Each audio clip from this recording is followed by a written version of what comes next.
होता है वो अपलोड मैं इसीलिए करता हूँ कि बार बार आप उसको रेफरेंस के तौर पे इस्तेमाल करें, और फिर उससे आप अपनी प्रॉब्लम्स पेपर को री अटेम्प्ट करते जाओ। अगेन पेपर टू है, जितनी दफ़ा अटेम्प्ट करोगे उतनी दफ़ा आपके लिए जो सिचुएशन है वो आसान होती जाएगी। ज़रा डिस्कस करते हैं जी इसको, क्वेश्चन वन से स्टार्ट करते हैं। देखो ओवरऑल पेपर बहुत हलवा पेपर आता है आपका, पेपर टू।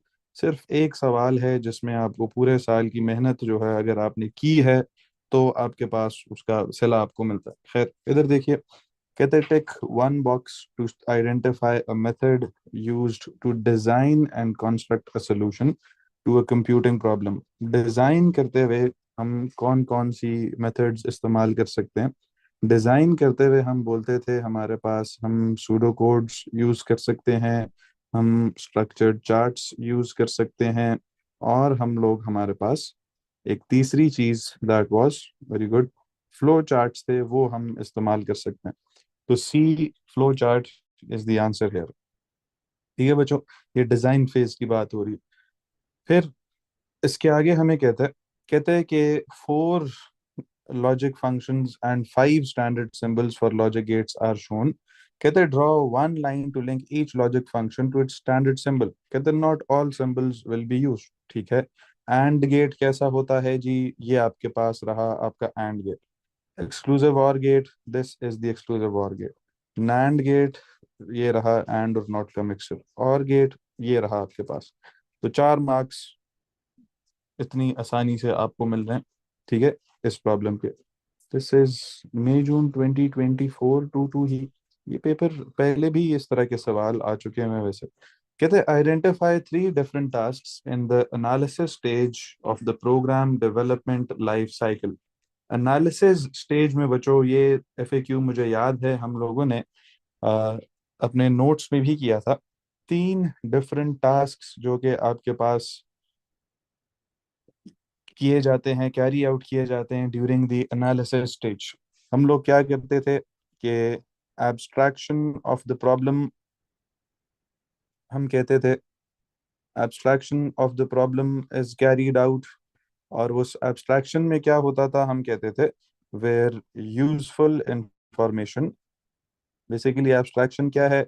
यूजफुल इंफॉर्मेशन को एक्सट्रैक्ट करना। ठीक है, where useful information is extracted. इसी तरह वेरी गुड, उसके बाद हम कहते थे डीकॉम्पोजिशन इज कैरीड आउट। और वो किस लिए होती थी? वो हमारे पास टू ब्रेक द प्रॉब्लम या program, to break the problem या प्रोग्राम इनटू स्मॉलर, और स्मॉलर के साथ साथ सिंपलर पार्ट्स। ये वाज अ सेकंड टास्क जो कि हम बोलते हैं ड्यूरिंग द एनालिसिस स्टेज होता था। इसी तरह फिर हम तीसरी चीज क्या होती थी? हम वेरी गुड आइडेंटिफाई करते थे, आइडेंटिफाइंग द प्रॉब्लम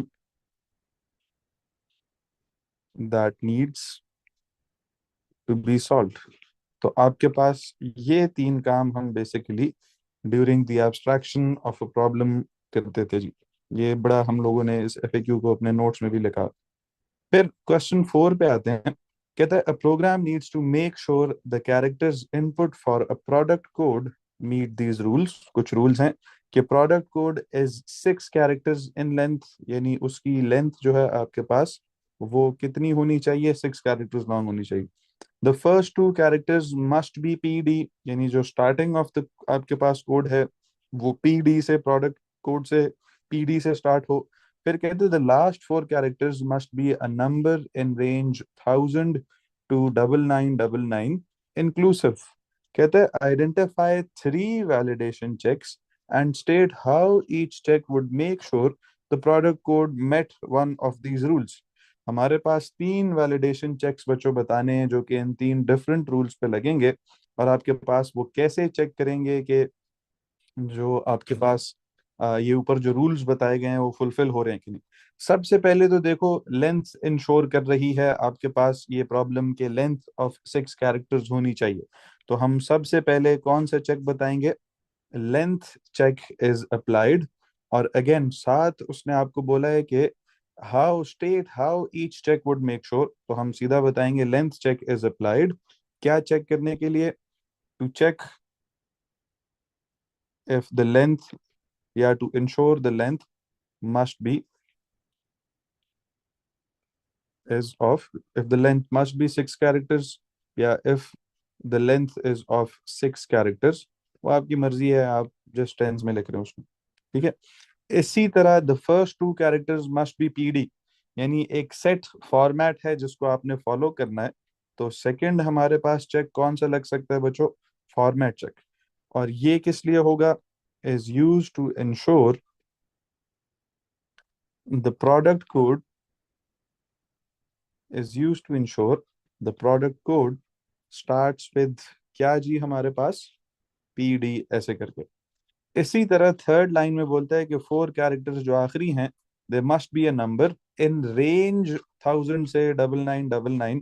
तो देखो इधर ही उसने आपको बता दिया नाम। तो हम कौन से चेक लगाते हैं, रेंज चेक लगाते हैं, जो कि यूज होगा to make sure that the last 4 characters, 4 characters lie in range, क्या थी जी हमारे पास रेंज, 1000 to 9999। ये आपके पास बच्चों 3 वैलिडेशन चेक्स हैं जो कि आपने अप्लाई करना है। तो अभी तक देखो ना कोई टेक्निकल चीज आई, ना उसने कुछ हमसे आउट ऑफ द नोट्स कोई बात पूछी। ये प्योरली सारी चीजें हम नोट्स में कर चुके हैं, ये उनके बारे में आपसे पूछा जा रहा है, ठीक है। कहते the product design will include a pseudo code algorithm. फिर कहते हैं कि assume that the product code is stored in the variable product, ठीक है। कहते हैं write the pseudocode to make sure that the product is 6 characters in length। और उसने आपको एक छोटी सी सटल सी बात की है इधर, मेक श्योर कीजिए। क्या हम बच्चों इफ स्टेटमेंट लगा सकते हैं टू मेक श्योर, क्या इफ स्टेटमेंट्स लग सकती हैं जी, नहीं, वेरी गुड।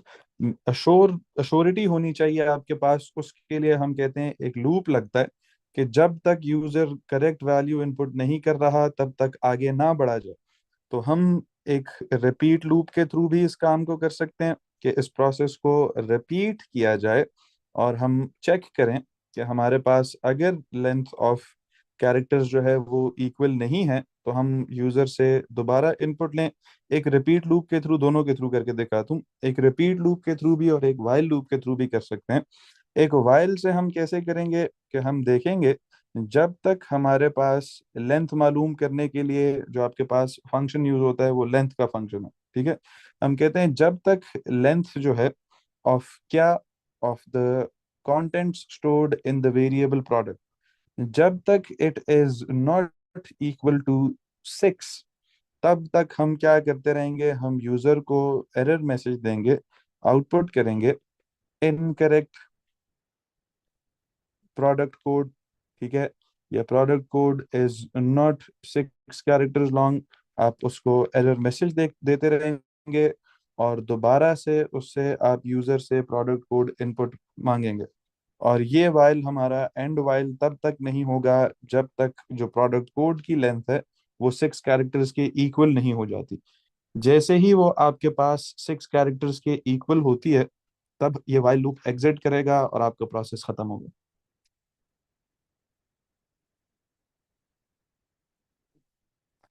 हाँ वो कर सकते हो लेंथ ऑफ प्रोडक्ट सनान, लेकिन वो वाइल आपके पास यूज होगा, इफ स्टेटमेंट यूज नहीं होगा।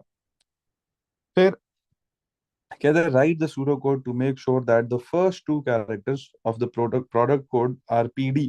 कहते हैं इंश्योर कीजिए एक प्रोडक्ट कोड जो है उसके जो पहले 2 कैरेक्टर्स हैं वो आपके पास पीडी होने चाहिए। तो हमारे पास उसको हम कैसे इंश्योर करेंगे, अगेन जो प्रोडक्ट कोड में स्टोर हुई हुई है वैल्यू, उसको हम एक वाइल लूप लगाएंगे दोबारा से और उसके पहले 2 कैरेक्टर्स को उठाकर देखना है।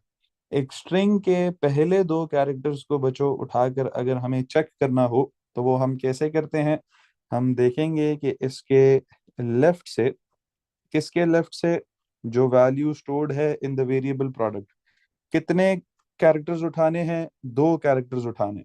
जब तक ये इक्वल नहीं है पीडी के तो हम एक एरर मैसेज आउटपुट करेंगे यूजर को कि the code must start with PD, ये मैसेज डिस्प्ले किया, और उससे दोबारा इनपुट लेंगे वो जो भी प्रोडक्ट की वैल्यू है हमारे पास, और ये वाइल बच्चों ऐसे एंड वाइल हो जाएगा। तो यहाँ पर हम इंश्योर कर रहे हैं कि हमारे पास जो दो स्टार्टिंग कैरेक्टर्स हैं वो पीडी के इक्वल होने चाहिए। जी बिल्कुल, इसको आप सब स्ट्रिंग के फंक्शन से भी कर सकते हैं जी, आपकी मर्जी है। ठीक है, सब स्ट्रिंग कैसे करेंगे कि उसको हम तीन चीजें बताते हैं कि एक तो किस स्ट्रिंग से वैल्यू उठानी है, दूसरा वो स्टार्ट कहाँ से होने चाहिए, और दूसरा कितने कैरेक्टर्स निकलने चाहिए। ये हम तीन चीजें उसको बताते हैं। ठीक है। अच्छा, क्वेश्चन 5 पे आते हैं। कहता है a high level programming language makes use of arithmetic, boolean and logical operators। कहता है state how each type of operator is used, give an example statement in pseudocode for each one। लो जी, ये तो आसान तरीन हो गया कि आपको ऑपरेटर्स एक्सप्लेन करने हैं। अरिथमेटिक ऑपरेटर्स कहाँ यूज होते हैं, एक बूलियन ऑपरेटर कहाँ यूज होता है, एक लॉजिकल ऑपरेटर कहाँ यूज होता है, और आपको एग्जाम्पल देनी। तो हम बड़ी आसानी से एग्जांपल्स दे सकते हैं। अरिथमेटिक ऑपरेटर्स कहाँ पे यूज होते हैं जी, हम बताएंगे। They are used for mathematical calculations, ये इसका हमने यूज बताया। एग्जाम्पल क्या होगी जी, फॉर एग्जाम्पल हम कहते हैं हमारे पास एक वेरिएबल है टोटल, उसमें हम टोटल कर रहे हैं, कोई और वेरिएबल ऐड कर रहे हैं उसके अंदर, तो हमारे पास ये एक अरिथमेटिक ऑपरेटर है एडिशन का, जिसकी हमने इधर एग्जाम्पल लिखी। ठीक है। अच्छा, इसी तरह आपके पास बूलियन कब यूज होता है, हम कहते हैं यूज्ड टू स्टेट, या यूज टू चेक भी आप कह सकते हैं, यूज टू स्टेट भी कह सकते हैं। Use to check if a statement is true और फॉल्स। फॉर एग्जाम्पल हम क्या कह सकते हैं कि इफ वो जो हमारे पास फ्लैग का वेरिएबल होता था, फाउंड का वेरिएबल होता था, उस तरह के वेरिएबल्स को आप देन कुछ भी कर सकते हैं। ठीक है।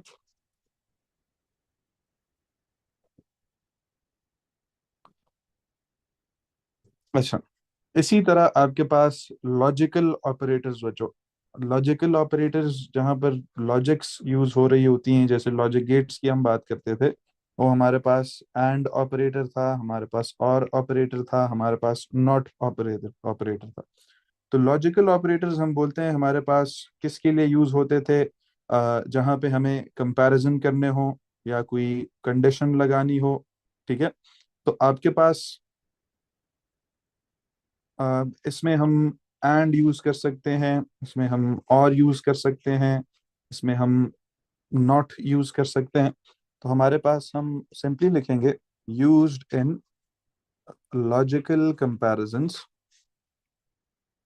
इसकी एग्जांपल क्या होगी, फॉर एग्जांपल हम कहते हैं if A is greater than B, and हमारे पास B is greater than C, and so on, आपके पास ये स्टेटमेंट चलती जाएगी। ठीक है जी। तो ये आपके पास तीन किस्म के बच्चों ऑपरेटर्स थे, और उनकी एग्जांपल्स जो हमने देखी। अगेन ये भी देखो आपके पास नोट्स से उठी हुई चीज आई हुई है। क्वेश्चन 6 पे जरा आते हैं।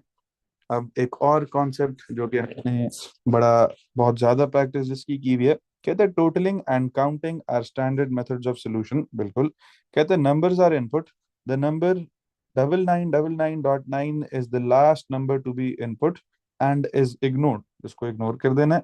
कहता है write an algorithm in pseudo code to total the numbers input and to output the total, you do not need to validate the input. यानी आपको ये नहीं देखना कि इनपुट जो सही टाइप की है कि नहीं है, आपने सिर्फ क्या करना है कि to total the numbers input, कुछ नंबर्स इनपुट होंगे उनको टोटल करना है और इस टोटल को आउटपुट करना। और मुझे बताओ क्या हमें पता है कि कितने नंबर्स इनपुट हुए हैं जी? नहीं पता। तो हम क्या करेंगे, कंडीशनल लूप्स इस्तेमाल करेंगे, या तो हम वाइल लूप का इस्तेमाल करेंगे, या तो हम रिपीट लूप का इस्तेमाल करेंगे। अगर एक रिपीट लूप का मैं इस्तेमाल करता हूँ तो उसमें हम क्या करेंगे कि हमारे पास पहले वाइल लूप से कर लेते हैं। वाइल लूप में देखो हम क्या करेंगे, हम यूज़र को एक मैसेज आउटपुट करेंगे और उस मैसेज के अंदर हम यूज़र को बताएंगे कि please input a number. User उस नंबर को इनपुट करेगा। हम इनपुट करेंगे एक वेरिएबल नम में मैं कह देता हूँ। ठीक है जी मुश्तबा होगी। फिर इसी तरह जो डिक्लेरेशंस हैं वो आपके पास अहद और बाकी वो जो वो आपके पास होती हैं 15 मार्कर क्वेश्चंस में। इन क्वेश्चंस में जब तक आपको बोला ना हो अलग से तो ज़रूरत नहीं होती। खैर, इनपुट किया हमने नंबर और हम देखेंगे हमने कब रुकना है 9999.9 पे। तो हम देखेंगे वाइल जो नंबर की वैल्यू है आपके पास, while it is not equal to 9999.9 और इसके अलावा कोई भी नंबर है उसको हमने क्या करना है, हमने टोटल में ऐड करना है। तो आपके पास जो भी नंबर इनपुट हुआ वो टोटल प्लस नम होगा। अगला नंबर यूजर से इनपुट करना है तो एक मैसेज आउटपुट करूंगा, please input the next number. और हमारे पास अगला नंबर इसके बाद यूजर जो है ऐसे इनपुट करेगा थ्रू इनपुट नम। याद है अननोन नंबर ऑफ रेपिटेशंस में हमने एक नोट लिखा था कि हम दो दफा इनपुट लेते हैं, once before while and once before end while. और यहाँ पर हमारे पास जैसे ही ये प्रोसेस खत्म होगा तो हम आउटपुट करेंगे आपके पास टोटल एज और साथ जो भी टोटल वेरिएबल की वैल्यू है वो आउटपुट करेंगे। ठीक है। हाँ बिल्कुल अहद, वेरी गुड। जो टोटल है वो आपके पास एक रनिंग टोटल है तो उसको आप शुरू में जाकर एक वैल्यू असाइन करेंगे, दैट इज 0।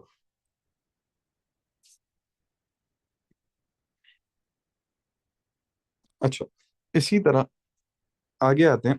हाँ इसको लगाओ ना लगाओ कुछ इतना ज्यादा आप पे वो नहीं करता।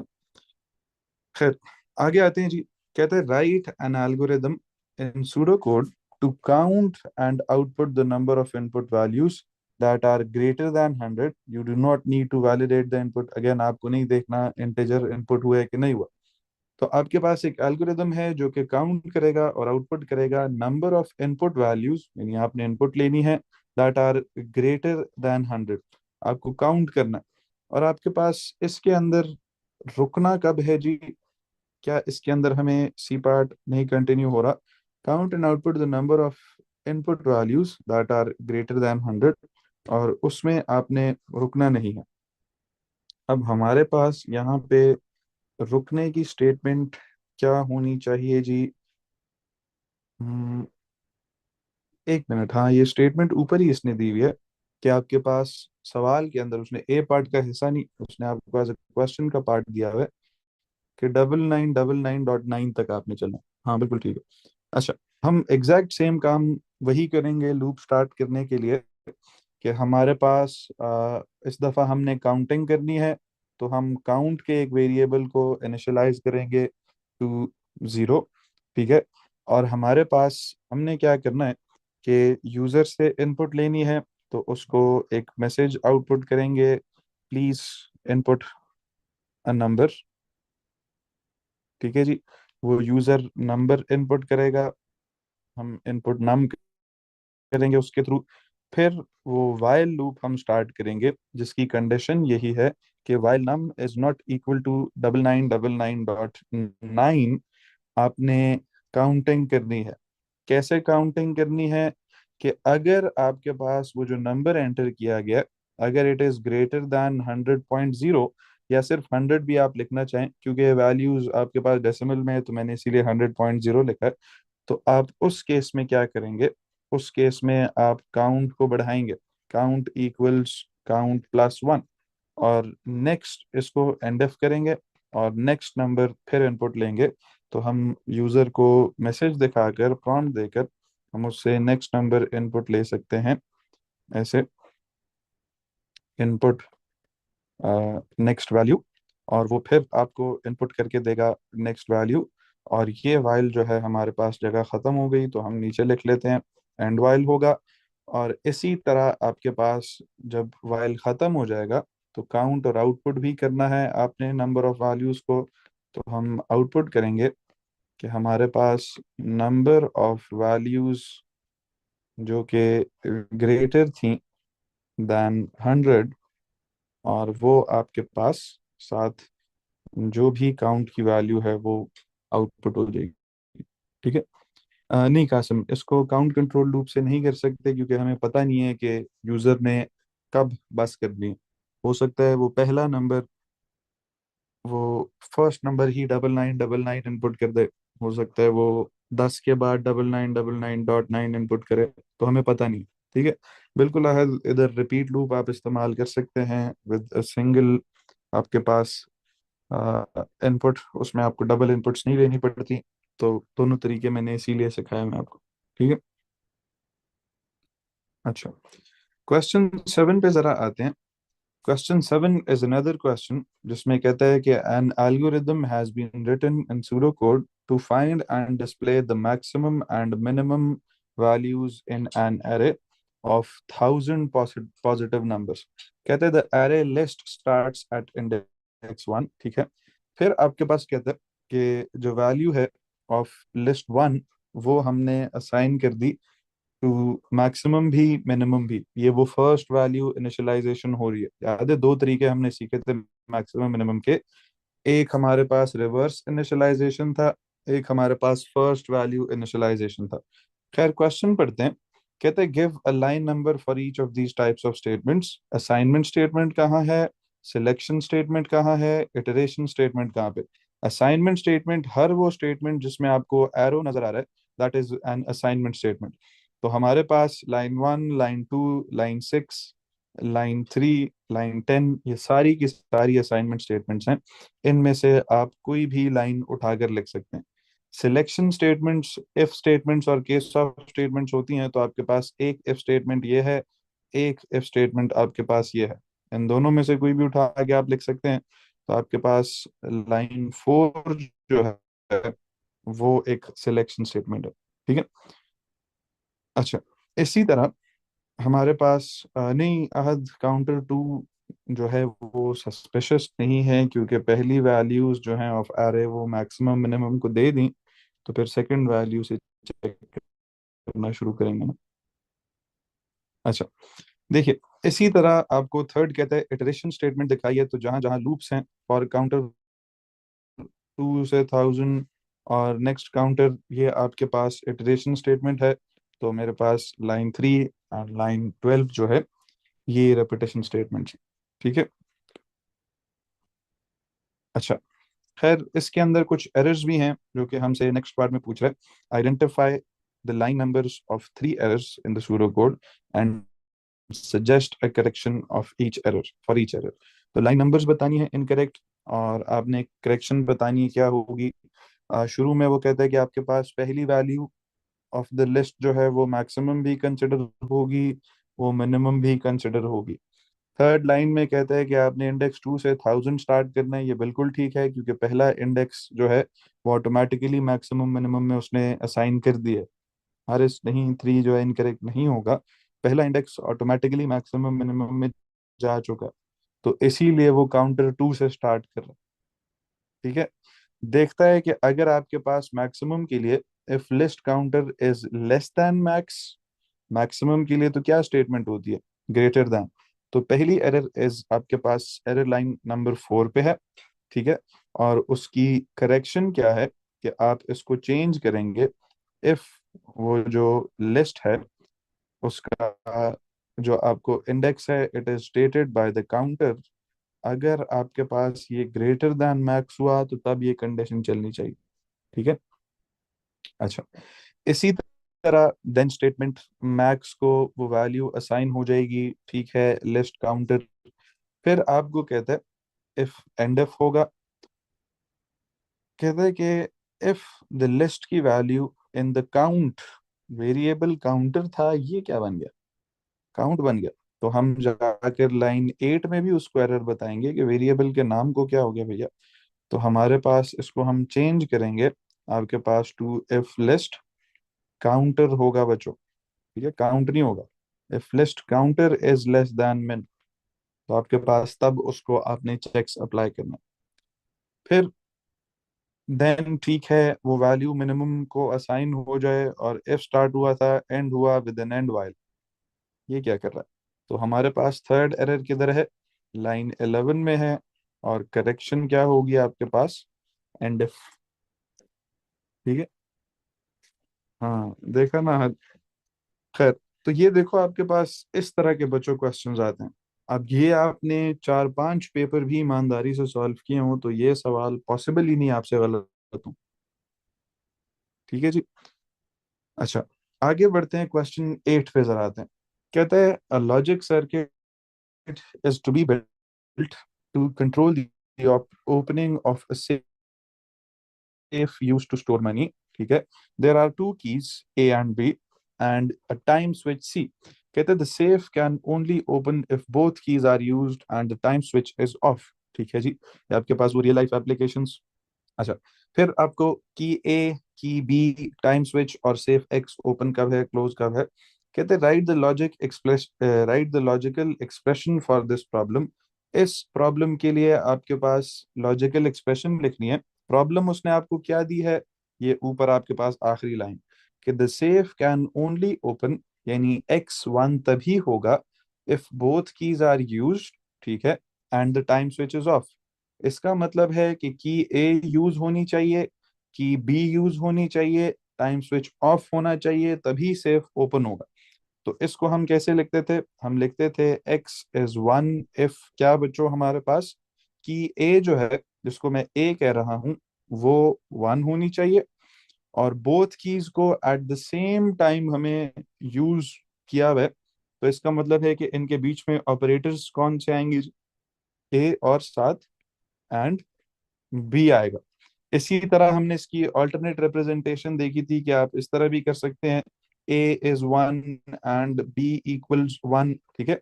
और इसी तरह इसके साथ साथ कहता है एंड जो टाइम है, कहते हैं टाइम स्विच इज ऑफ, जिसको हमने सी कहा हुआ है। तो आपके पास जो टाइम स्विच जब ऑफ है तो उसकी वैल्यू क्या है? 0 है। तो इसको सी का इसका मतलब है कि आपके पास सी इक्वल्स टू 0 लिखूं या मैं बच्चों नॉट सी लिखूं, तो क्या वो सेम बात होगी कि नहीं? तो हमारे पास ये दो ऐसे रिप्रेजेंटेशंस ऊपर नीचे, आपकी मर्जी है। इन दोनों में से अगर कोई भी एक रिप्रेजेंटेशन आपने लिखी है तो इट इज करेक्ट। ठीक है जी।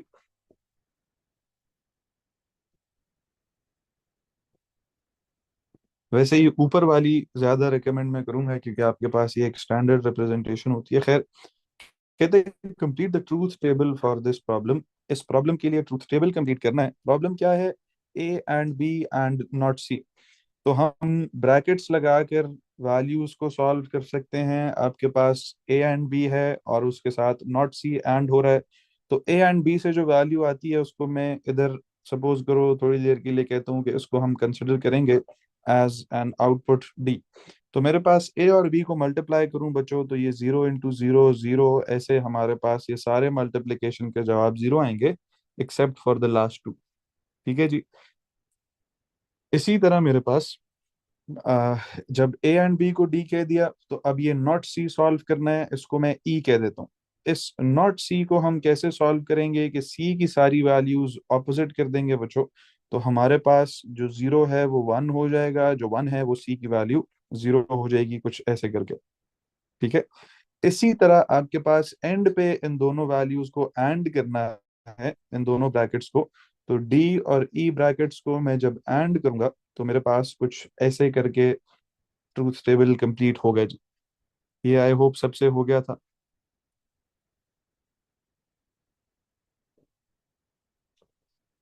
चलो, अब इसमें भी देखो आपको 7 मार्क्स मिल रहे हैं इस क्वेश्चन के।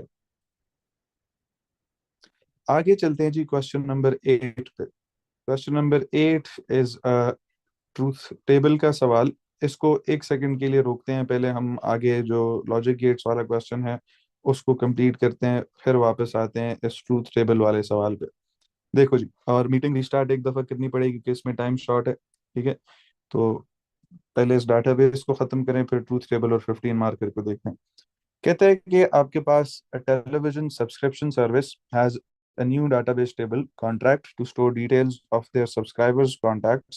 कहते हैं टेबल contains these fields। एक कॉन्टैक्ट नंबर है जिसमें कॉन्ट्रैक्ट नंबर सॉरी, जिसके अंदर ऐसे आपके पास कॉन्ट्रैक्ट का नंबर होगा। फिर मंथ्स की फील्ड है जिसमें लेंथ ऑफ द कॉन्ट्रैक्ट है।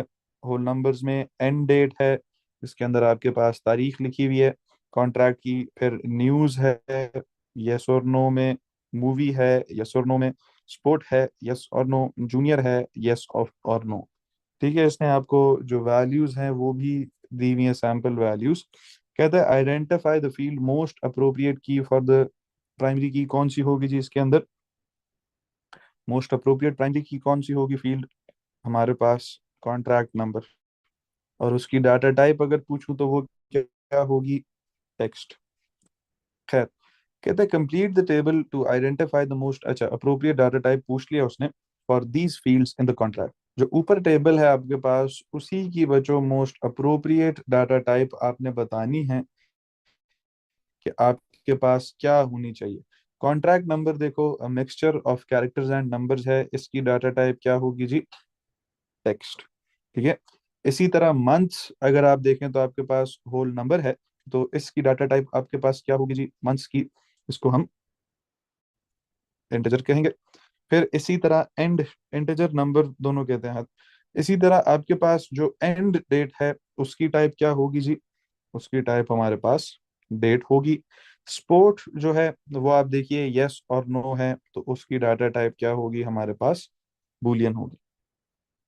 ठीक है जी, ये आपके पास इसका बी पार्ट था। सी पार्ट में कहता है explain the purpose of the structured query language statements. एक कहता है select sum months from contract, एक कहते हैं select count news from contract where news selected हो। ठीक है, तो ये दो स्टेटमेंट्स हैं जिनको आपको एक्सप्लेन करना है। सिलेक्ट और फ्रॉम क्वेरीज को अलग अलग देखो, तो आपके पास सिलेक्ट सम क्या करता है, टोटल करके आपको बताता है, सम करके बताता है ऑफ द फील्ड्स। तो आपके पास जो पहली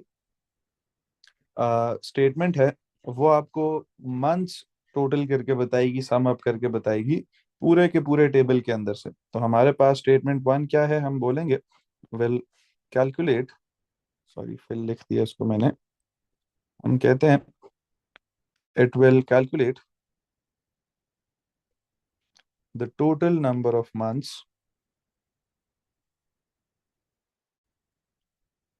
the total number of months in the whole table. ये आपके पास इसका काम है। टेबल कौन सा है, टेबल इज कॉन्ट्रैक्ट। ठीक है, इसी तरह सिलेक्ट कीजिए काउंट और किस फील्ड का, न्यूज का, फ्रॉम कॉन्ट्रैक्ट वेयर न्यूज। तो हमारे पास ये क्या करेगा, काउंट करेगा द नंबर ऑफ फील्ड्स या द नंबर ऑफ, हम कहते हैं रिकॉर्ड्स, जिनके पास जो न्यूज होगी उन्होंने वो सब्सक्राइब की होगी, क्योंकि ऊपर न्यूज देखो तो न्यूज सर्विस जो है वो एक्सेस की है, सब्सक्राइब की है कि नहीं। ठीक है, तो हमारे पास ये क्या करेगा, ये हम कहते हैं it will count, it will count the number of rows containing containing news equal yes। ठीक है, जी बिल्कुल अहद, सिलेक्ट जो है वो चोजन फील्ड को आउटपुट करता है, चोजन एक्शन को आउटपुट करता है। जैसे सम और काउंट जो है वो सम और काउंट, इसी तरह एवरेज जो है एवरेज करता है। डायरेक्ट फील्ड का नाम लिखें तो डायरेक्ट फील्ड बताता है। तो सेकंड क्या कर रही है कि आपके पास नंबर ऑफ रोज काउंट कर रही है फ्रॉम द कॉन्ट्रैक्ट जहां पे लोगों ने न्यूज सर्विस अवेल की हुई है। ठीक है, अच्छा, इसी के डी पार्ट में कहता है complete the SQL statement to find the contract numbers of subscribers that take both news and sports services. तो आपको क्या फाइंड करना है, कॉन्ट्रैक्ट नंबर्स का मतलब है हम सिलेक्ट क्या करते थे, सिलेक्ट उस चीज को करते थे जो डिस्प्ले करनी है, तो contract numbers, I hope field का नाम है, फील्ड का नाम इज कॉन्टैक्ट नंबर, तो सिर्फ नंबर लिखूंगा फ्रॉम कॉन्ट्रैक्ट। और कहते हैं कि आपके पास जहां पर दोनों सर्विसेज, न्यूज सर्विसेज और स्पोर्ट्स सर्विसेज एक्सेस की हों यूजर ने, जहां सर्विस एक्सेस की हुई है तो उसने सिर्फ उसका फील्ड का नाम लिखा हुआ है, उसने साथ ट्रू फॉल्स नहीं लिखा हुआ। तो मैं भी उसी को फॉलो करूंगा, वेयर न्यूज यानी इसके अंदर ट्रू स्टोर्ड है, एंड स्पोर्ट्स यानी इसके अंदर भी आपके पास ट्रू स्टोर्ड है बच्चों। ठीक है, आपकी मर्जी है, आप इसको ऐसे भी लिख सकते हैं कि where news equal change this data, और आपके पास डाटा आपको दिखाया। अच्छा, जरा फ्लो चार्ट को फॉलो करते हैं हम बच्चों। कहता है आपके पास स्टार्ट हुए, ए एक वेरिएबल है जिसको फॉल्स मिलेगा, बी एक वेरिएबल है जिसको वन मिलेगा।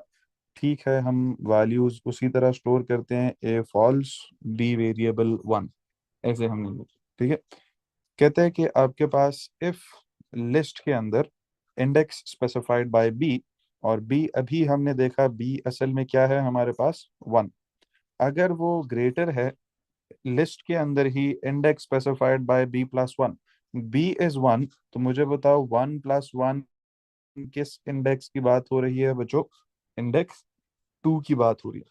ठीक है, तो हमारे पास क्या लिस्ट के अंदर फर्स्ट इंडेक्स पे पड़ा हुआ element is greater then list के अंदर सेकंड पे पड़े हुआ एलिमेंट से, क्या 15 जो कि फर्स्ट एलिमेंट पे पड़ा हुआ है क्या 17 से ग्रेटर है, यस नो, नहीं, इट इज नॉट ग्रेटर, तो नो को फॉलो करेंगे। नो कहता है टी के अंदर वैल्यू स्टोर कर दो ऑफ लिस्ट बी, यानी लिस्ट वन की जो वैल्यू है वो टी में जाएगी, तो हमारे पास हम ऐसे 15 जो था वो स्टोर कर देंगे इन टी। फिर जो अगले इंडेक्स की वैल्यू थी वो लिस्ट के इंडेक्स बी में ले आओ, यानी इंडेक्स टू की वैल्यू जो बी प्लस वन की है वो इंडेक्स वन में ले आओ, तो 17 जो है वो हमारे पास इधर ऐसे आके स्टोर हो जाएगा इन इंडेक्स बी। फिर कहते हैं जो बी प्लस वन के अंदर टी की वैल्यू थी वो ले आओ, तो टी में 15 थी वो हम लाकर स्टोर कर देंगे इन बी प्लस वन ऐसे। तो आपके पास अब लिस्ट के अंदर ऐसे जो अपडेटिंग होगी, लेफ्ट साइड पे मैं आपको दिखा रहा हूँ कि अब यहाँ पर आपके पास 17 पड़ा है और यहाँ पर आपके पास 15 पड़ा है, ये लिस्ट अपडेट हो गई आपकी। ठीक है, इसी तरह आपके पास ए को कहता है ट्रू कर दो, तो हम ए को जो है वो ट्रू कर देंगे जी, और आगे चलेंगे। आगे कहते हैं बी को इंक्रीमेंट करो टू बी प्लस वन, तो हम बी को इंक्रीमेंट कर देंगे और हमारे पास बी जो है वो टू हो जाएगा नेक्स्ट इटरेशन पे आने के लिए। क्या बी 5 के इक्वल है जी, नहीं, बी तो 2 के इक्वल है, तो हम नो को फॉलो करके वापस इधर से ऊपर आ जाएंगे। तो हमारे पास इधर क्या कहता है, अब बी जब 2 हो गया तो फिर से चेक करवा रहे हैं क्या लिस्ट ऑफ बी, अब बी इज 2 तो हम लिस्ट इंडेक्स 2 की बात कर रहे हैं, क्या it is greater than B plus one, तो अब मुझे बताओ 2 प्लस वन दूसरा इंडेक्स क्या होगा बच्चों, दूसरा इंडेक्स 3 हो जाएगा। तो हमारे पास बी जो है लिस्ट टू में अब 15 पड़ा है, क्या ये 15 ग्रेटर है देन 20 जो कि उसका अगला इंडेक्स है, नहीं है, तो हम फिर नो को फॉलो करेंगे। जब फिर नो को फॉलो करेंगे तो आपके पास ये सीरीज ऑफ स्टेप्स दोबारा रिपीट होगा कि आपके पास जो लिस्ट की वैल्यू है स्पेसिफाइड बाय इंडेक्स बी जो कि इंडेक्स टू है वो जाएगी वेरिएबल टी के अंदर, तो आपके पास ये 15 जो है ये उठ के वेरिएबल टी में ऐसे चला जाएगा। फिर कहते हैं कि लिस्ट बी की वैल्यू अपडेट होगी कि अगले इंडेक्स की value, list B is to B plus one is three, index three की वैल्यू उठकर इंडेक्स टू में आएगी तो थ्री इज 20 जो कि टू में आएगा, तो आपके पास ऐसे इधर 20 स्टोर हो जाएगा। फिर कहते हैं जो टी में वैल्यू स्टोर की थी वो बी प्लस वन यानी इंडेक्स थ्री के पास आएगी, तो 15 आपके पास इधर ऐसे आ जाएगा। ए को ट्रू करेंगे तो ए को हम ऐसे जाकर ट्रू कर देंगे। कहते हैं वापस इधर आएंगे, बी इंक्रीमेंट होगा बी प्लस वन, पहले बी टू था प्लस वन आपके पास थ्री होगा, इंक्रीमेंट हो गया और वापस बी में स्टोर हो गया। क्या बी 5 की इक्वल हुआ, नहीं हुआ, सना नहीं, बार बार रेपिटेशन नहीं हो रही, बी 5 की इक्वल नहीं हुआ तो हम वापस उठकर ऊपर जाएंगे जी, दोबारा ऊपर गए और अब आपके पास B is equal to three, तो अब हम बी को थ्री के हिसाब से देखेंगे, यानी अब आपकी जो कंडीशन है इफ की वो चेंज हो जाएगी। हम देखेंगे अगर इंडेक्स थ्री पे पड़ी हुई value is greater then three plus one, कौन सा इंडेक्स होगा, इंडेक्स 4 पे पड़ी हुई वैल्यू से। तो इंडेक्स 3 पे अब अपडेट होकर हमारे पास जो था वो 15 आ गया था, और इंडेक्स 2 पे हमारे पास जो वैल्यू थी वो हमारे पास 20 चली गई थी। खैर, क्या 15 जो है वो हमारे पास लेस है than the next value that is 5? Yes, 15 sorry greater है इससे। यस, हमारे पास ग्रेटर है देन 5, तो अब हम यस को फॉलो करेंगे। b+1 हमारे पास 4 हो जाएगा, और एस बी इक्वल टू 5 नहीं तो वापस ऊपर जाएंगे। ठीक है, आहद बहुत ज्यादा हैं, इसीलिए मेरी मर्जी। आपकी मर्जी, आप सेम पे कर सकते हैं। अच्छा, इसी तरह आपके पास कहते हैं कि फिर हमारे पास वापस ऊपर आएंगे, अब बी इंक्रीमेंट होके 4 हो चुका है, विच मींस अब अगर आपकी कंडीशन चेक हो तो वो लिस्ट 4 और लिस्ट 5 को कंपेयर करे। ठीक है, अब हम लिस्ट के एलिमेंट 4 इज 5 एंड लिस्ट का एलिमेंट 5 इज 9, तो हमारे पास 5 और 9 का आपस में कंपैरिजन होगा। क्या 5 इज ग्रेटर देन 9 जी? यस या नो? नो। तो हम अब नो को फॉलो करेंगे, और इंडेक्स 4 में पड़ी हुई जो भी वैल्यू है, दैट इज यहाँ पे गौर करें 5 है, यहाँ भी उसने 5 दी हुई है, ये जाएगी टी के पास। तो हमारे पास इंडेक्स 5 पे पड़ी हुई वैल्यू गई टी के पास, और 4 पे पड़ी हुई वैल्यू दैट इज 5।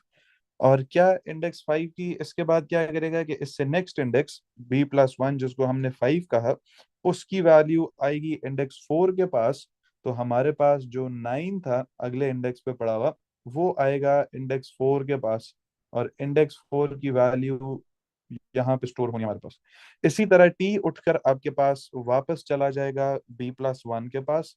तो हमारे पास यहाँ पर इंडेक्स 5 में ये टी की वैल्यू जो 5 थी वो आकर स्टोर हो जाएगी। ठीक है, बिल्कुल आईडी जो भी हो वो सेम रो में कर सकते हो, आपकी मर्जी। अच्छा जी, इसी तरह ए जो है it will be set to true, तो ए जो है इसको हम ट्रू कर देंगे। ठीक है, फिर b+1 होगा, तो अगली इटरेशन b5 हो गया हमारे पास। Is b equal to 5? Yes, हम आगे आएंगे। Is a equal to true? Yes, a हमारे पास ट्रू है, तो हम यस को फॉलो करके वापस इधर से ऊपर आ जाएंगे बच्चों। और अब दोबारा से हमारे पास आप अगर गौर करें तो ए को फिर से फॉल्स मिल रहा है, बी को फिर से 1 मिल रहा है, यानी एक दफा शुरू से दोबारा आपने अब स्टार्ट करना है जी। तो हमारे पास ए के अंदर फॉल्स, बी के अंदर 1 हमें फिर स्टोर करना है। तो आपके पास ऐसे A will be false, B will be 1 once again. Is list B, यानी आपके पास अब दोबारा से लिस्ट के इंडेक्स 1 पे पड़ा हुआ एलिमेंट क्या ग्रेटर है देन +1, यानी इंडेक्स 2 के एलिमेंट से? अगर हमारे पास ऐसा है, इंडेक्स बी के अंदर 1 के अंदर 17 पड़ा है और 2 के अंदर 20 पड़ा है, तो 17 इज नॉट ग्रेटर देन 20, तो हम नो को फॉलो करेंगे। नो में कहते हैं लिस्ट बी पर इंडेक्स जो है, जो कि इंडेक्स 1 वाली वैल्यू है, वो टी के पास जाए। इंडेक्स 1 में अब आप गौर करें तो 17 पड़ा है, ये दो जगह पे हमने लिखा है। तो ये 17 जो है ये आपके पास ऐसे टी के पास जाएगा।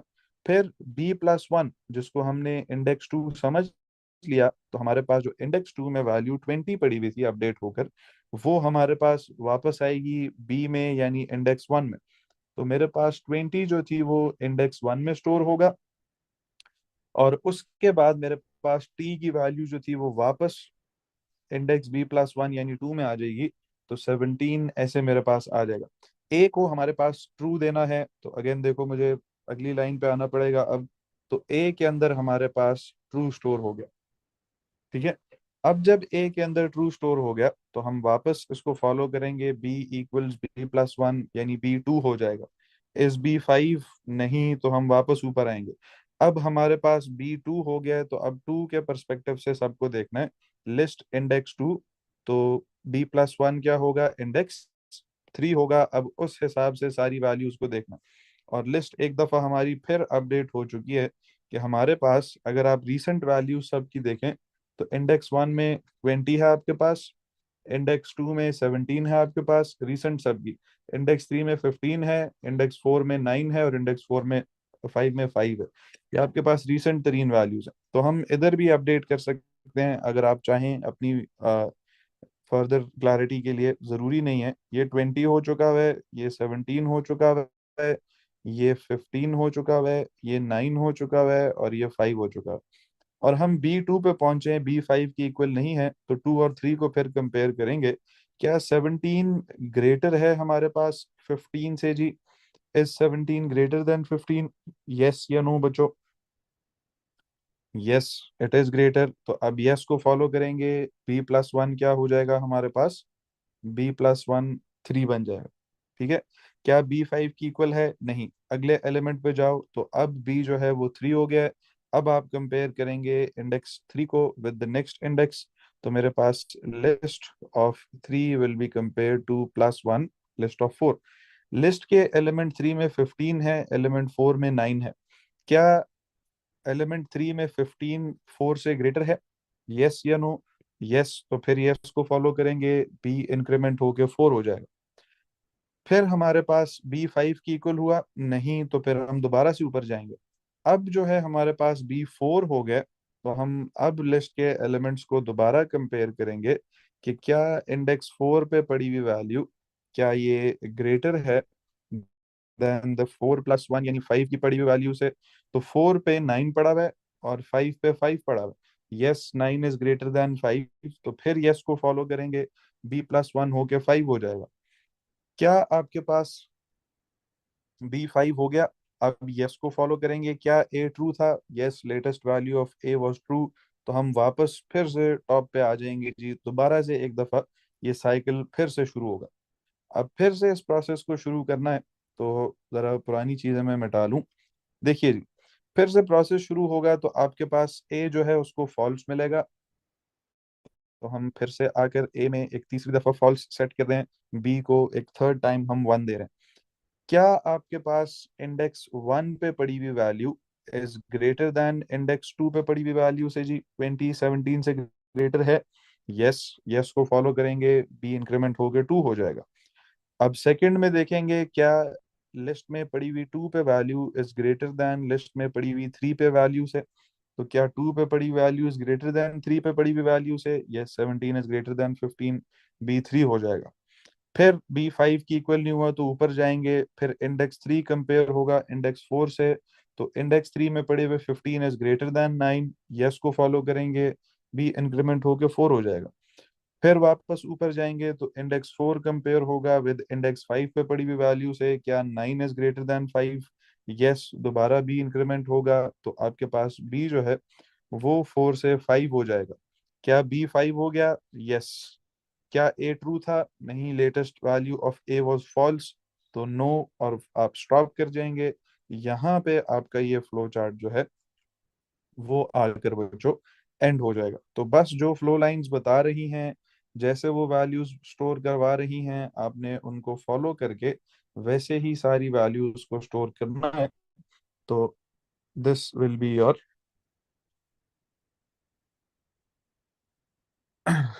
ट्रेस टेबल बच्चों। अब्दुल्ला, अब कंप्लीट कर लिए, तो अब बताऊं फर्स्ट वाला कैसे ट्रू हुआ? क्या करते हो यार?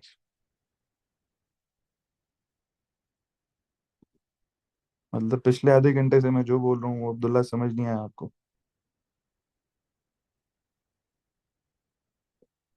लास्ट में तो वो फॉल्स ही है। लास्ट में उसने चेक किया कि क्या ए ट्रू है, तो हमने देखा नहीं, ए ट्रू नहीं था। वो ए फॉल्स क्यों था? क्योंकि पिछली दफा जब B5 हो गया था, तो हम वापस ऊपर आए और यहाँ पे हमने ए को फॉल्स असाइन किया था। ये बी यहाँ पे 5 हो गया था, तो हमें फिर उसने ऊपर ला के ए को फॉल्स असाइन करवा। ठीक है। और आपके पास बी को फिर 1 दिया। जब B5 हो गया था, तो आपने यस को फॉलो किया था, ए ट्रू था। हम यहाँ से ऊपर आए थे, हमने फिर से ए फॉल्स और B1 दिया था। तो आपके पास इसीलिए वो ए फॉल्स और B1 है यहाँ पे। जिस टाइम बच्चों प्रॉब्लम होती है उसी वक्त पूछा करें। सारी कहानी सुन के फिर एंड में बड़ा अजीब हो जाता है, आप पूछना नहीं। खैर, इसके 15 मार्कर पे आते हैं जी। जरा आगे ट्रैवल करते हैं। क्वेश्चन 11 पे बच्चों। क्वेश्चन 11 छोटा सा सवाल है, स्ट्रेट फॉरवर्ड। इसने चीजें बताई हुई हैं, ज्यादा ना पूछा है ना बताया है।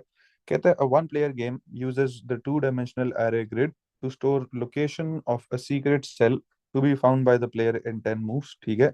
Each row and column has 5 cells, बिल्कुल ठीक है। एक आपके पास 5 रोज और 5 कॉलम्स की एक एरे है, और starting first column first row से हो रही है। This is column 1 2 3 4 5, this is row 1 2 3 4 5। कहते हैं at the start of the game, game के स्टार्ट में क्या होगा, आपका program, the program places X in a random cell, ठीक है, नॉट इन ग्रिड 1 कॉमा 1। इसके अलावा आपके पास रो 1 कॉलम 1 के अलावा आपके पास अ, किसी भी सेल में स्टोर कर देगा, and empties all the other cells in the grid, उसके अलावा बाकी सारे सेल्स को एम्प्टी कर देगा। कहते हैं the player starts at the top left of the grid, यानी वो आपके पास ये स्टार्ट इंडेक्स रो 1 और कॉलम 1 से करेगा। फिर कहता है कि द प्लेयर हैज 10 मूव्स, यानी वो 10 से ज्यादा मूव्स नहीं कर सकता, ठीक है। तो आपके पास कहते हैं ड्यूरिंग द गेम, गेम के दौरान क्या होगा, the player can move left right up और down by 1 cell, and the move must be within the grid. यानी अगर यूजर इधर खड़ा है और वो अप मूव करना चाह रहा है तो ऊपर कोई रो ही नहीं है, ठीक है। या अगर यूजर इधर से, हम कहते हैं कि लेफ्ट मूव करना चाह रहा है, तो लेफ्ट पे कोई कॉलम ही नहीं है, ठीक है। तो इस चीज का आपने ध्यान रखना है कि यूजर इनवैलिड मूव ना करे। फिर कहते हैं you win is displayed if the player moves to the cell X and has played 10 moves और लेस। कहते हैं you lose is displayed if the player has made 10 moves without finding the X. बहुत straightforward बातें आपको कर रहे हैं। आपने एक 2D एरे लेनी है जिसको आपने सेटअप ऐसे करना है कि एक रैंडम पोजीशन पे इस वैल्यू x को प्लेस करना है, यानी कॉलम भी रैंडम होगा और आपके पास जो रो है वो भी रैंडम होगी, उस पे आपने इसको प्लेस करना है। और वो 1 कॉमा 1 नहीं होना चाहिए। जब जब 1 कॉमा 1 आएगा उसको आप चेंज करेंगे टू अ रैंडम प्लेस।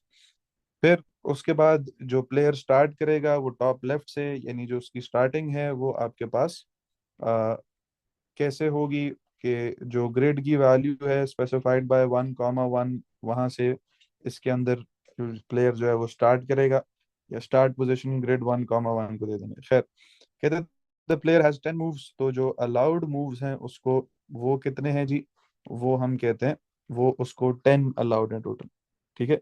जी अब्दुल्ला करेंगे इसको अपलोड। अब गेम के दौरान क्या होगा, शुरू में तो इनिशियल सेटअप था at the start, the player can move left right up और डाउन बाय 1 सेल। तो हम प्लेयर से उसकी पोजीशन पूछेंगे उसने कहाँ मूव करना है, और चेक करेंगे उसने वैलिड पोजीशन इनपुट की है कि नहीं। अगर वैलिड पोजीशन इनपुट की है और यूजर को वो एक्स मिल जाता है, तो हम बताएंगे आप जीत गए, नहीं तो आप हार गए। कहते हैं write program that meets these requirements. तो ऊपर सारी रिक्वायरमेंट्स, बिल्कुल अहद एक्स्ट्रा शीट्स दी जाती हैं, ऊपर सारी रिक्वायरमेंट्स मीट करने वाला एक प्रोग्राम आपने लिखना है। Do not need to declare any arrays और वेरिएबल्स। इसने आपको कहा है कोई एक्स्ट्रा एरेज और वेरिएबल्स आपको डिक्लेयर करने की ज़रूरत नहीं है, लेकिन अगेन हम फिर भी करते हैं। वैसे मुझे बताओ, ये वेरिएबल्स और एरेज डिक्लेयर कर लोगे सारे? हाँ, जस्ट इन केस, बिल्कुल अहद हम करते हैं, ठीक है। हाँ जी, एरेज वेरिएबल्स डिक्लेयर कर लेंगे सारे, तरीका पता है। एक 5 बाय 5 का 2D एरे है और साथ उसके वेरिएबल्स हैं, तो वो आप डिक्लेयर कर सकते हैं। खैर, इनिशियल सेटअप पे आते हैं, जो कि उसने बोला eight the start of the game क्या होगा जी, आपके पास सारे सेल्स एम्प्टी होंगे और सिर्फ एक सेल में आपके पास जो एक्स है वो प्लेस होगा। तो अगर मुझे सारे सेल्स को एम्प्टी करना है तो मैं ऐसे कर सकता हूँ कि मेरे पास रो 1 से लेकर 5 तक एक 2D एरे है। तो अभी मैंने आपको सिखाया था कि आप नेस्टेड लूप्स इस्तेमाल करते हैं। हर एक रो के हर एक कॉलम में आप जाकर क्या करेंगे, ये जो ग्रिड की एरे है तो दोनों इंडेक्सेस बताएंगे, 2D एरे है।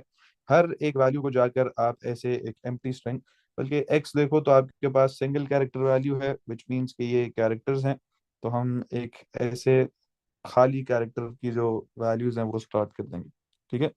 जी आहद पूछें।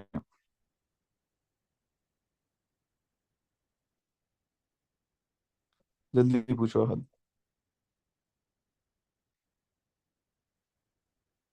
देखिए जी, तो हमारे पास हर अगली वैल्यू पे जाने के लिए हम नेक्स्ट कॉलम करेंगे, और हर अगली रो पे जाने के लिए हम नेक्स्ट रो करेंगे। ठीक है। बिल्कुल अहद, रेस्ट जो है आपके पास, ये देखो, जो एक्स है उसको उसने एक्स और सिंगल इन्वर्टेड कॉमर्स, एक्स और सिंगल इन्वर्टेड कॉमर्स, ठीक है। Very good Mahad. हम वैल्यूज बिल्कुल इसी तरह जिस तरह आप बता रहे हैं उस तरह इस्तेमाल करेंगे। तो मेरे पास हमने क्या करना है कि एक तो सारी एरे के एलिमेंट्स को एम्प्टी असाइन कर दिया। ठीक है। अब कमेंट्स बच्चों आप साथ साथ ऐड करते रहेंगे, वो देखो इतना एक मुश्किल काम नहीं। और इसी तरह हम क्या करेंगे कि हमारे पास एक प्रोसेस को, अब देखो हमें नहीं पता कि कब रैंडम जनरेट होकर 1,1 पे आएगा, क्योंकि वो रैंडम जनरेट होना चाहिए and it should not be 1,1। तो हमारे पास अगर ये वैल्यूज 1,1 है तो हमें बार बार रीजनरेट रीजनरेट रीजनरेट करते रहना। तो आप ये काम वाइल से भी कर सकते हैं, और यही काम एग्जैक्ट आप रिपीट लूप से भी कर सकते हैं। ठीक है। तो अगर मैं इसको रिपीट लूप से करता हूँ which is a bit easier, क्योंकि आपको एक ही दफा चेक अप्लाई करना है कि मेरे पास कॉलम के लिए भी रैंडम पोजीशन हो, मेरे पास जो रो निकल के आ रही है उसके लिए भी मेरे पास रैंडम पोजीशन हो। तो अगर मैं इसको कहता हूँ प्लेस जो है उसकी रो की, ठीक है, और प्लेस जो है उसी एक्स की कॉलम की, प्लेस आर और प्लेस सी कह रहा हूँ, इसको मैं कहता हूँ रैंडम असाइनमेंट हो। तो रैंडम असाइनमेंट बच्चों हम कैसे करते थे? हम रैंडम असाइनमेंट करते थे थ्रू दिस, हमारे पास फंक्शन जो कि रैंडम का फंक्शन होता है। और यहाँ से मेरे पास हम कहते हैं कि हमें रैंडम वैल्यूज चाहिए, और हमारे पास रोज जो हैं, कितनी रोज में से कोई रैंडम रो निकल के आई जी मुझे बताओ? 5 रोज में से। ठीक है। फिर सुनो, फिर से सुनो, हमारे पास देखो, हमने इसको मैं इरेज करता हूँ। शुरू में उसने मुझे बोला कि जो सारे के सारे एलिमेंट्स हैं, रोज भी, ताहा सुनिए, कॉलम्स भी सारे, वो उसने कहा आर एम्प्टीड। यहाँ पे देखो कहते the program places X in a random cell and empties all the other cells in the grid. तो मैंने सारे के सारे सेल्स को इन द ग्रिड एम्प्टी कर दिया, और मैं डिसाइड कर रहा हूं कि वो रैंडम पोजीशन क्या होनी चाहिए जहां पर मैं एक्स को प्लेस करूंगा।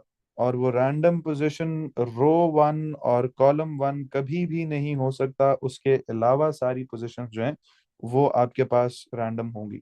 तो मैं रो भी रैंडम और कॉलम भी रैंडम, तो इसको मैं ऐसे कह देता हूँ, रैंडम रो कह देता हूँ, ठीक है, और इसको मैं रैंडम कॉलम कह देता हूँ। अब क्लियर रहता है क्या चल रहा है?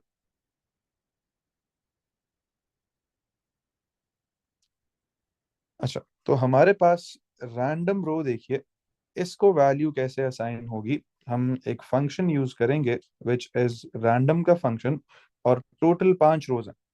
इसी तरह मेरे पास कॉलम भी 5 हैं, तो मैं इसको भी वो रैंडम का फंक्शन दूंगा, और मैं बताऊंगा कि मुझे 5 रैंडम वैल्यूज चाहिए। लेकिन ये कहाँ से कहाँ तक रैंडम वैल्यूज अप्लाई करके देगा जी हमें? ये 0 से लेकर 4 तक 5 रैंडम वैल्यूज देगा। अगर हमें एक्स्ट्रा रैंडम वैल्यू एक चाहिए तो हम क्या करते थे 1 से, ताकि 0 क्या बन जाए, 1 बन जाए, 1 क्या बन जाए, 2 बन जाए, तो हम +1 करते थे। याद है?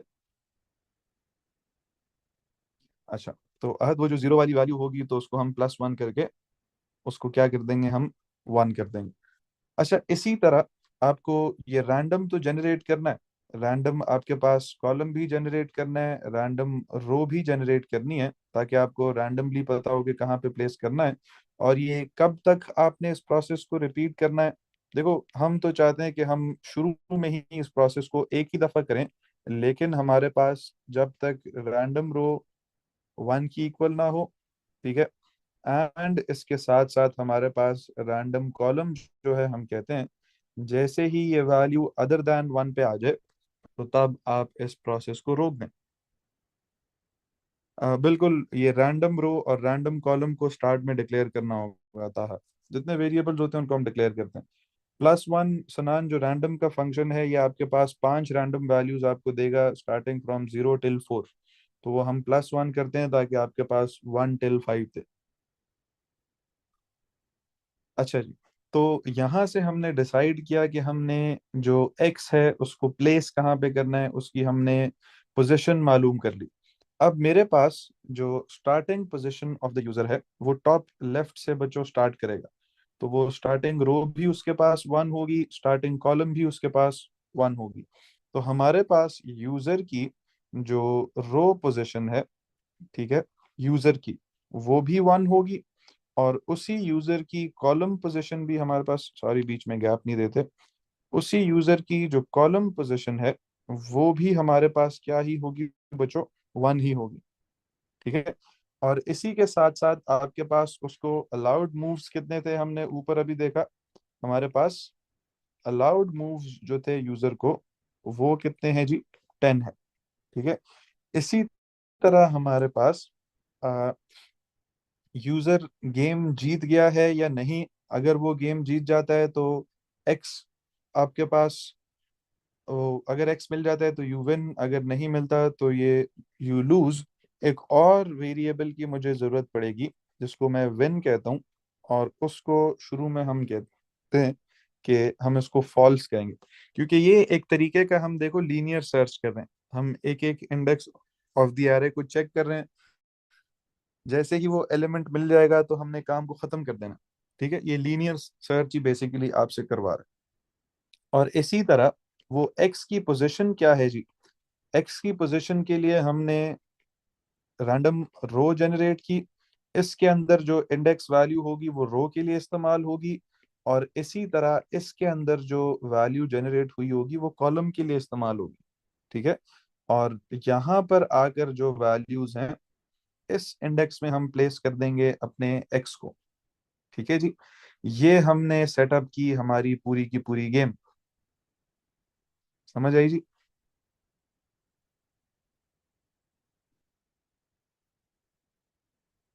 This is the first part, जिसमें उसने बोला था at the start of the game क्या होना। अब हम देखेंगे कि ड्यूरिंग द गेम क्या होना है, कि user left right up down move कर सकता है।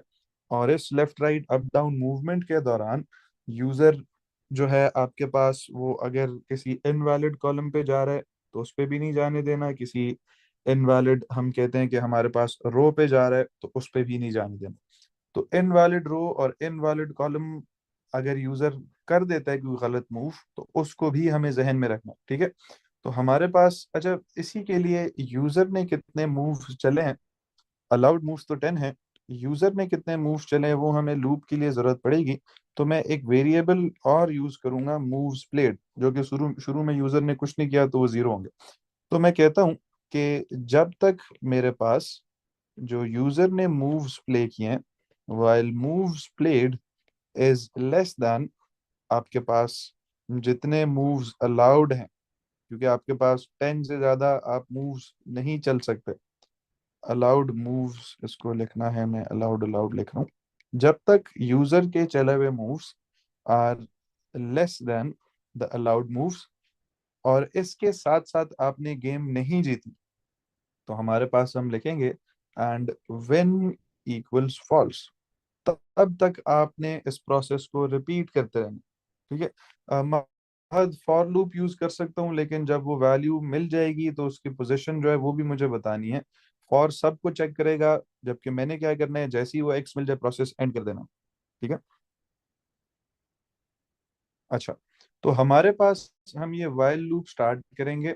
एक दो लाइन छोड़ रहा हूँ, इस वाइल लूप के अंदर मुझे जरूरत पड़ सकती है स्टार्टिंग के अंदर किसी चीज, किसी भी वैल्यू की। और यूजर से हमें क्या करना है कि जब तक यूजर वैलिड है, player can move left right up down, तो उसके हिसाब से हमने उसका मूव इनपुट करवाना है। तो हम उसको स्क्रीन पे एक मैसेज डिस्प्ले करेंगे, प्रेस वन फॉर अप। ठीक है। इसी तरह टू फॉर डाउन, आपकी मर्जी, आप उसको कुछ भी कह सकते हैं।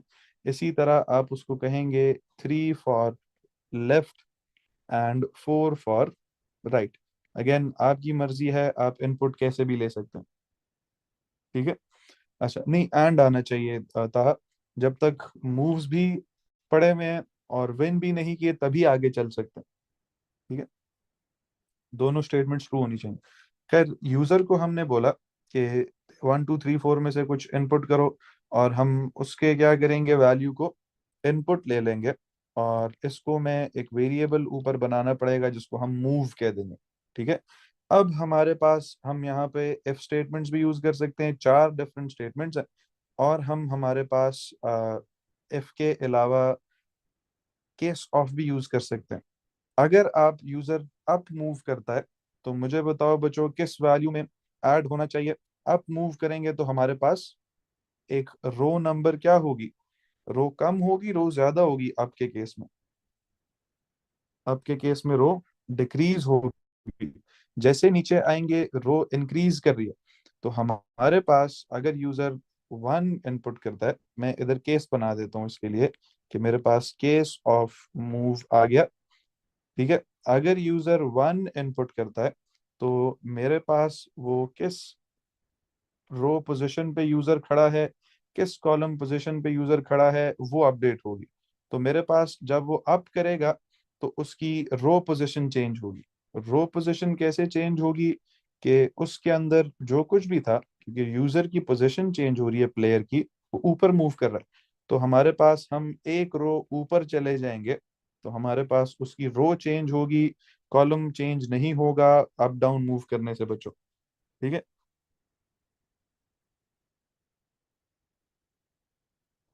बिल्कुल अहद, आप उसको अगेन वो विजुअली करके देख कर फिर भी आप कर सकते हैं, बहुत अच्छा। अच्छा, टू फॉर डाउन है, विच मीन्स कि आपके पास फिर से कॉलम सेम रहेगा, रो चेंज होगी। और आपके पास जब नीचे आएंगे तो रो नंबर बढ़ रहा है या रो नंबर डिक्रीज हो रहा है, रो नंबर बढ़ रहा है। आप अगर इधर गौर करें तो आपके पास रो 1 2 3 4 5 इंक्रीज कर रहा है नंबर ऑफ रो। ठीक है। उसके लिए भी डील करते हैं, अभी ताहा देखते हैं। अगर टॉप पे पहुंच गए तो फिर हम क्या करेंगे। इसी तरह अगर यूजर थ्री मूव करता है, प्रेस करता है टू मूव टू लेफ्ट, तो आपका कॉलम चेंज होगा। देखो वो रो वही रहेगी, ठीक है, उसके अंदर कॉलम इधर उधर यूजर जाता रहेगा, रो चेंज नहीं होगी। तो हमारे पास थ्री के केस में मैं कहता हूँ जो कॉलम पोजीशन है वो अपडेट होगी। और लेफ्ट मूव करेगा तो कॉलम माइनस होगा या कॉलम प्लस होगा जी। लेफ्ट पे आप जाएंगे तो कॉलम -1 होगा। ठीक है। इसी तरह हमारे पास फोर पे वो आपको बता रहे हैं कि आपने राइट जाना है। तो मेरे पास फोर के केस में जो कॉलम है वो राइट पे जाऊंगा। तो राइट पे अगर आप ऊपर देखें, आप जाते रहें तो आपके कॉलम्स जो हैं वो इंक्रीज करती जाती है उनकी वैल्यू। तो कॉलम पोजीशन +1 होगा मेरे पास।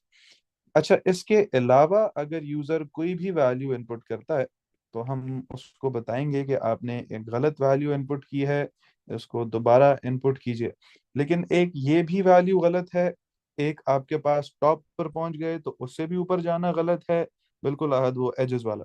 इसी तरह आप लेफ्ट मोस्ट पर आ गए, उधर से इधर से मैं फर्दर कॉलम 1 से मैं लेफ्ट भी नहीं जा सकता, कॉलम 5 से मैं फर्दर राइट भी नहीं जा सकता। इसी तरह रो 5 से नीचे भी नहीं जा सकता, रो 1 से ऊपर भी नहीं जा सकता। तो बहुत सारे केसेस हैं जिनमें हमारे पास गलत मूव्स आ सकते हैं। तो मैं एक और बूलियन वेरिएबल इस्तेमाल करने जा रहा हूँ जिसको मैं एरर कह रहा हूँ। और मेरे पास जो एरर है उसको हम इस केस में आकर ट्रू कर देंगे कि यूजर ने गलत मूव चला। विच मीन्स कि हर मूव के स्टार्ट से पहले मुझे इस एरर को सेटअप करना है टू फॉल्स के यूजर अगर गलत मूव चलेगा। तो इसी को हम बिल्कुल आपकी मर्जी है, आप उम्र कोई भी नाम रख सकते हैं वेरिएबल्स का। अच्छा जी, तो हमारे पास अदरवाइज हम कहते हैं जो एरर है उसको हम ट्रू कर देते हैं। और इस केस को मैं एंड केस करूं। अब मुझे चेक करना है कि मैं कहीं रो से कॉलम से बाहर तो नहीं जा रहा। तो उसके लिए भी मुझे चेक अप्लाई करना होगा। वो कैसे होगा, मैं सिंपली क्या करूंगा कि मेरे पास एक इफ स्टेटमेंट से चेक अप्लाई कर लूंगा कि अगर मेरे पास जो रो पोजीशन है वो अगर मेरे पास इज ग्रेटर दैन 5 या मेरे पास यही row position is less than 1, outside the range की बात कर रहा हूँ। तो इस केस में भी मेरे पास वो एरर जो है वो क्या होगा, अगर होगा इसको मैं एरर ट्रू कर देता हूँ। ये इफ एंड इफ हो जाएगा। इसी तरह मैं चेक करता हूँ कि मेरे पास अगर कॉलम पोजीशन जो है वो मैं कहता हूँ इज ग्रेटर दैन 5 या कॉलम पोजीशन जो है मेरे पास वो लेस दैन 1 है। तो उस केस में भी मेरे पास यही एरर अकर हो रहा है। तो मैं इस केस में भी कहता हूँ एरर जो है वो ट्रू हो जाएगा। ठीक है, ये हमारे पास बहुत सारे केसेस हैं जिनमें एरर अगर हो सकता है। इस इफ को हम क्या करेंगे जी, एंड इफ करेंगे। अच्छा, अगर एरर अकर हो जाता है फिर तो यहाँ पर आकर वो पकड़ लेगा और उस पोजीशन को आपको आगे नहीं जाने देगा, हम आगे उस एरर को लगा देते हैं। लेकिन अगर एरर नहीं आता और ये सारे इफ्स ट्रू नहीं होते, तो इसका मतलब है यूजर ने एक वैलिड मूव चला है।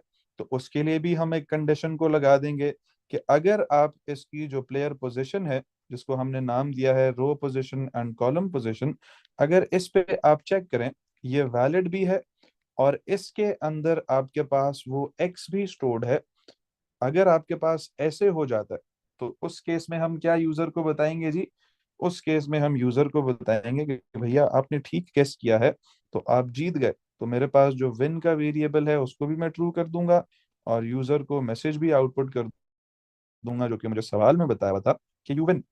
ठीक है, और अगर ऐसा नहीं है, तो अगर आपके पास ऐसा केस नहीं है, तो हम सिंपली क्या करेंगे, जो हमने मूव्स प्ले कर लिए उसको ऐड कर देंगे, इंक्रीमेंट कर देंगे, ताकि यूजर को एक और मूव खिलाया जा सके। तो हमने मूव्स प्लेड का वेरिएबल हाँ ये बनाया। अगर वो विन पे नहीं आया तो उसका एक मूव जाया हो गया ना, तो मैं मूव्स प्लेड को इधर इंक्रीमेंट करूंगा टू मूव्स प्लेड +1, कि अगले मूव अब यूजर को नेक्स्ट मूव दिया जाए वो उसको चले। और इसको मैं सिंपली क्या करूंगा, एंड इफ करूंगा। ठीक है जी, और मेरे पास यहाँ पर ये प्रोसेस खत्म होता है और मेरे पास वो एक लूप स्टार्ट किया था वाइल का, एक लूप मैंने स्टार्ट किया था यहाँ पर कहीं पर, case of moves played input. इधर मुझे इसको रिपीटेडली यूजर से मूव्स इनपुट करवाने हैं अगर वो एरर ना हो। हाँ जी, एरर को हमने फॉल्स दिया, मुझे यहाँ पर एक और लूप लगाने की जरूरत पड़ेगी इधर कहीं पर, क्योंकि अगर यूजर जो है वो, अच्छा जी, तो हमारे पास ये जो रिपीट लूप है ये हमने किस लिए लगाया कि यूजर को हमने जब मूव स्टार्ट करवाया, उससे मूव इनपुट किया, तो जब जब देखो मूव एरर आ रहा है, मूव का जो एरर है वो ट्रू हो रहा है, यानी यूजर एक गलत मूव चल रहा है, तो हमने उसको दोबारा से मूव इनपुट करवाना है। तो उसके लिए हमने ये रिपीट का लूप लगाया हुआ है और ये तब तक रिपीट होता रहेगा जब तक वो जो यूजर का मूव एरर है वो फॉल्स नहीं हो जाता, फिर वो अगले मूव पे जाएगा, अगला मूव चलेगा।